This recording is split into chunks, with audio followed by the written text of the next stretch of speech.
وہ جو اقبال نے کہا نا کہ لے گئے تسلیس کے فرزند میراث خلیل، کشت بنیاد کلیسا بن گئی خاک حجاز۔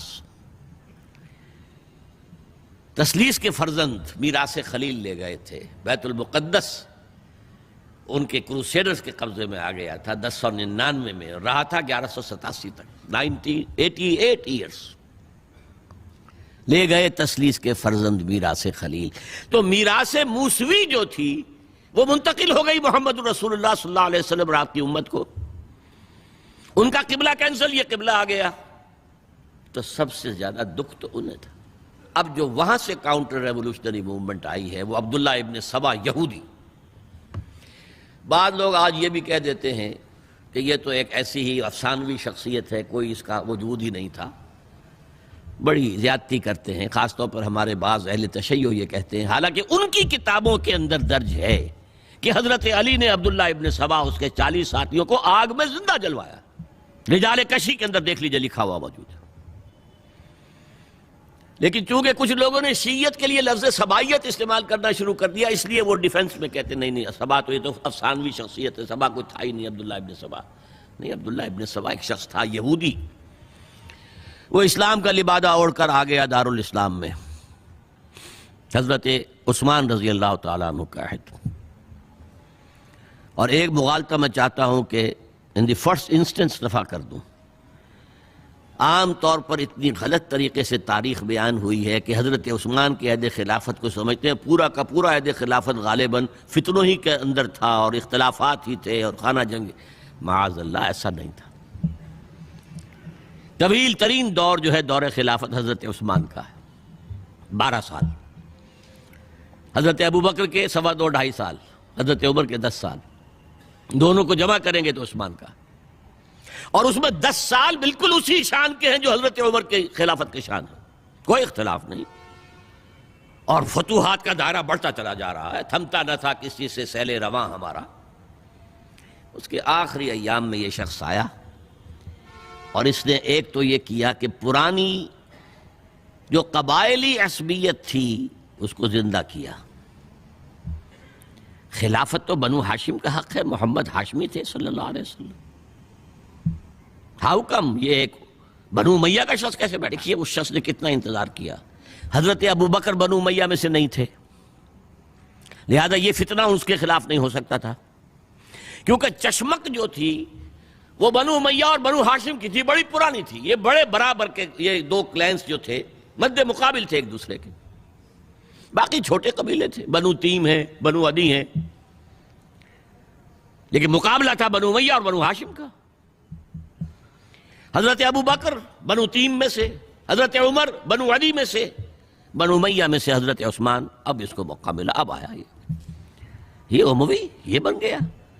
یہ سب غاصب ہیں، ابوبکر بھی، عمر بھی، عثمان بھی۔ خلافت پہلے دن سے علی کی ہے اور اس کو ملنی چاہیے۔ اس سے آگے بڑھ کر، اور علی تو خدا ہے، انکارنیٹ، گاڈ انکارنیٹ، یہ اس کا عقیدہ جو اس نے پھیلایا۔ یوں سمجھئے ایک شخص نے حضرت عیسیٰ کے دین کو زیرو کر دیا تھا۔ لوگ مانتے نہیں کہ ایک شخص اتنا کچھ کر سکتا ہے۔ یہودی اور سازشی ذہن، ان کی صلاحیت اور ذہانت۔ ایک شخص تھا پال، حضرت عیسیٰ کو خدا کا بیٹا بنانے والا، وہ توحید ختم، تسلیس آ گئی۔ شریعت کو ختم کرنے والا وہ حضرت عیسیٰ کہہ کر گئے تھے تم پر شریعت موسوی نافذ رہے گی، اس نے کہا نہیں، ایبروگیٹڈ، نو شریعہ۔ نمبر 3، حضرت عیسیٰ نے کہا تھا تمہیں تبلیغ کرنی ہے صرف یہودیوں تک۔ I have been sent only in search of the lost sheep of the house of Israel۔ میں صرف اسرائیل کے گھرانے کی کھوئی ہوئی بھیڑوں کی تلاش میں آیا ہوں، تمہیں باہر تبلیغ نہیں کرنی۔ اس نے تبلیغ کا دائرہ وسیع کیا۔ وہ دین مسیحیت ختم، وہ دین پالزم ہے جو چلا ہے اس کے بعد۔ سمجھ رہے اس بات کو؟ اور یہ ڈاکٹر مائیکل ہارٹ نے بالکل صحیح لکھا ہے کہ کرسچینٹی جب تک حضرت مسیح موجود تھے وہ سوائے ایک یہودیوں کے فرقے کے اس کی کوئی اور حیثیت نہیں تھی، لیکن پال نے اسے ایک انڈیپینڈنٹ دین بنایا۔ ایک شخص کی کارروائی ہے یہ ساری، اور آج پوری دنیا، پوری عیسائی دنیا اسی پر ہے، تسلیس پر بھی، اور شریعت ختم، اور دعوت جو ہے کرتے پھر رہے ہیں پوری دنیا کے اندر۔ اسی طرح اس نے کیا، قبائلی عصبیت کو چھیڑا اور حضرت علی کا مبالغہ کیا یہ خدا ہے، اوتار، گاڈ انکارنیٹ۔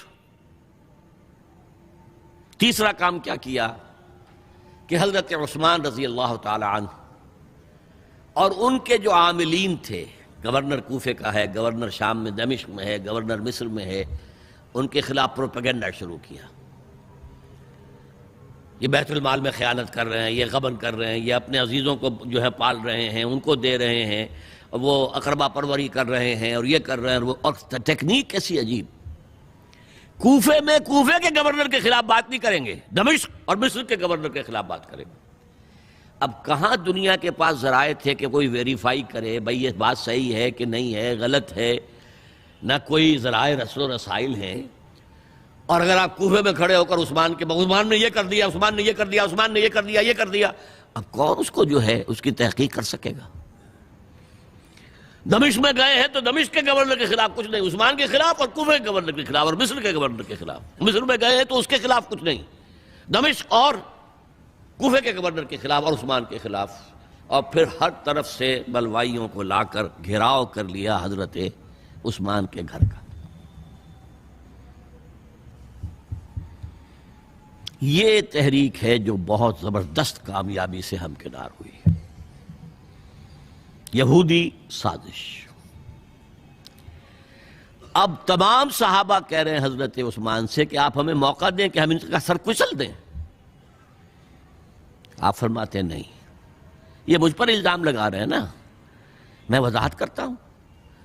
اپنے گھر کی چھت کے اوپر کھڑے ہو کر آپ نے کہا دیکھو یہ میں نے نہیں کیا، یہ میں نے نہیں کیا، میرے یہ احسانات بھول گئے ہو۔ حضرت علی نے مسجد نبوی میں کھڑے ہو کر جتنے الزامات لگائے تھے ان سب کی طرف سے برات کا معاملہ کیا کہ جھوٹ کہہ رہے ہو تم، عثمان پر کوئی غلطی جو ہے، کوئی خیانت ثابت نہیں۔ لیکن جنگ کی اجازت حضرت عثمان نہیں دے رہے۔ یہ میرے خون کے پیاسے ہیں نا، جب تک قتل نہیں کر لیتے جرم کہاں ہے؟ جب قتل کر لیں گے تم قصاص دے لینا، لیکن میں کسی کلمہ گو کی جان نہیں لینا چاہتا، صرف اپنی جان کے تحفظ میں۔ یہ ہے عزیمت کا پہاڑ۔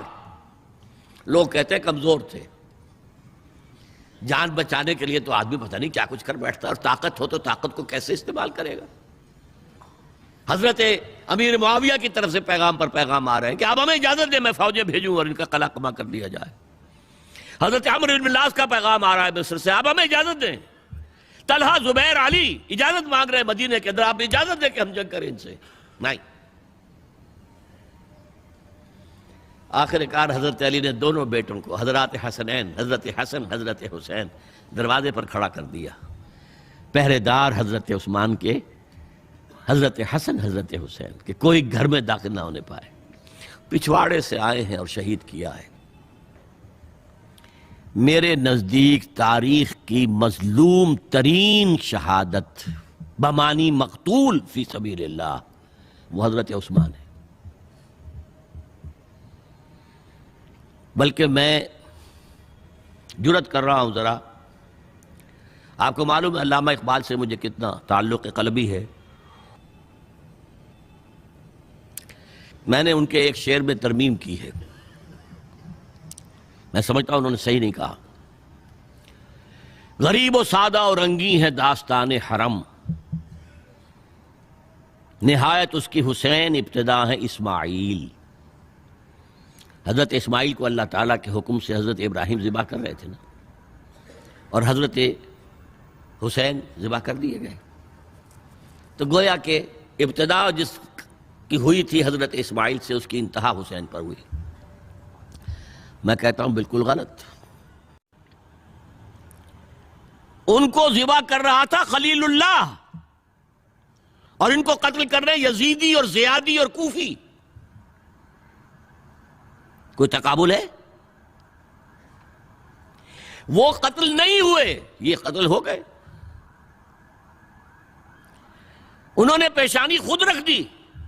یہاں تو حضرت عثمان لڑتے ہوئے، حضرت حسین لڑتے ہوئے شہید ہوئے. کون سی چیز مشترک ہے؟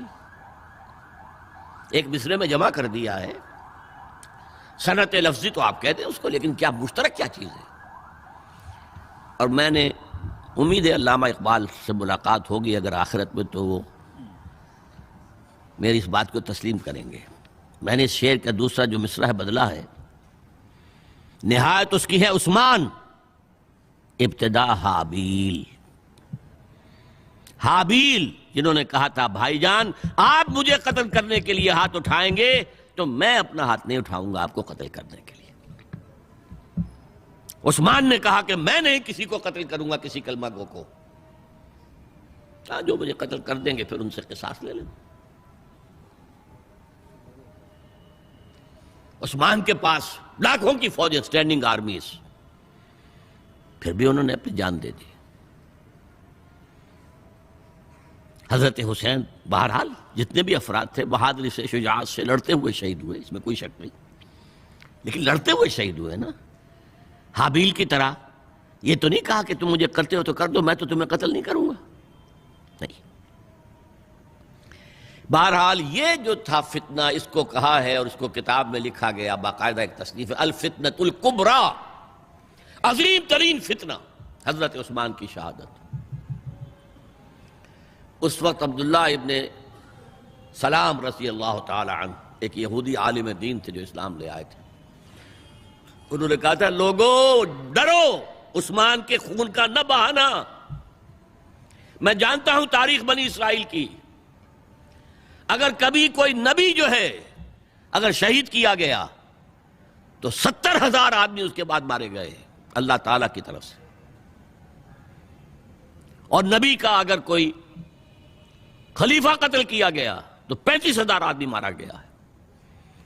تو اگر تم نے عثمان کو قتل کر دیا تو یہ خون کے دریا جو ہیں پھر آ جائیں گے امت کے اندر. باز آ جاؤ، خدا کے لیے باز آ جاؤ. لیکن نہیں. بہرحال حضرت علی رضی اللہ تعالی عنہ نے بلایا عبداللہ ابن سبا کو اپنے ہاں. تم کہتے ہو کہ میں خدا ہوں؟ ہاں آپ خدا ہیں. توبہ کرتے ہو کہ نہیں؟ نہیں. میں تمہیں زندہ جلا دوں گا. جلا دو.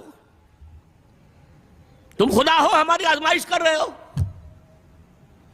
حضرت علی نے عبداللہ ابن سبا کو 40 ساتھیوں سمیت زندہ جلوایا.